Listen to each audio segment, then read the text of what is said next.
Está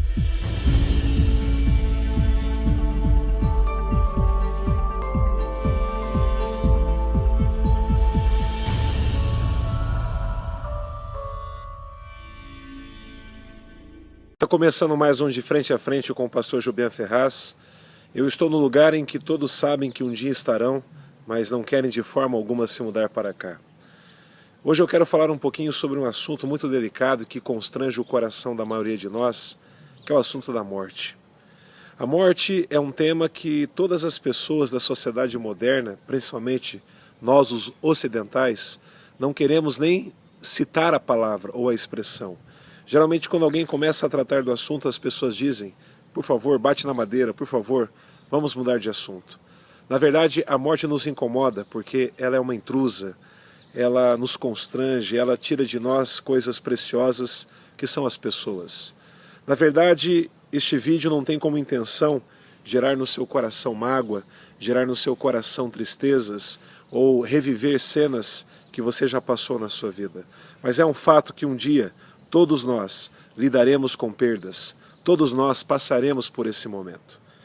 Eu creio que a morte ela é uma situação complicada pelo fato de não termos a possibilidade de sabermos o que acontece após a morte, no sentido do senso comum.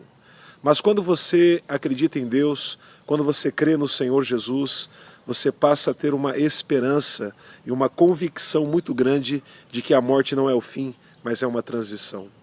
Na verdade, eu gostaria de ler um texto da Palavra de Deus ao seu coração que está lá em 1 Coríntios, capítulo 15, quando o apóstolo Paulo diz: as Sagradas Escrituras dizem, a morte está destruída, a vitória é completa. Onde está a morte a sua vitória?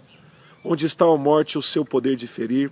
O que dá à morte o poder de ferir é o pecado, e o que dá ao pecado o poder de ferir é a lei.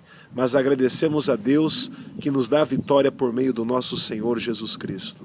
Eu acredito que quando Jesus morreu na cruz do Calvário, Ele venceu algumas barreiras que eu e você não poderíamos vencer. Ele venceu o pecado, Ele venceu o diabo e Ele venceu a morte.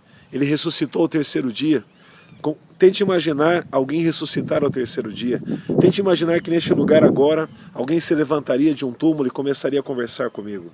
A Bíblia nos assegura e nos afirma que cerca de 500 pessoas viram Jesus ressuscitado, Jesus ressurreto, Ele venceu a morte. E quando Ele diz que nós devemos acreditar que Ele é a ressurreição e a vida, e aqueles que creem no Senhor não morrerão para sempre, nós devemos ter a certeza que para nós, os que cremos em Deus, a morte não é o fim. Por isso, nesse dia, nesse momento, nesse programa de hoje, se você está em luto, se você tem passado por dificuldades, se você tem medo da morte, eu gostaria que você confiasse no Senhor e entregasse a sua vida a Jesus, porque com Ele nós passamos pelo vale da sombra da morte e não temeremos mal nenhum, como diz o Salmo 23. Saiba que Deus é vida, saiba que Deus te promete a vida eterna em Cristo Jesus. Você precisa então simplesmente crer e confiar nas promessas do Senhor, que se um dia, quando chegar o momento de estar em um lugar como esse, você não vai temer esse momento e esse dia, porque a sua vida ela está nas mãos de Deus, e sobre você que crê em Jesus há a promessa da vida eterna. Que Deus te abençoe, pense nisso, um bom dia e fique com Deus em nome de Jesus. Um grande abraço e até mais.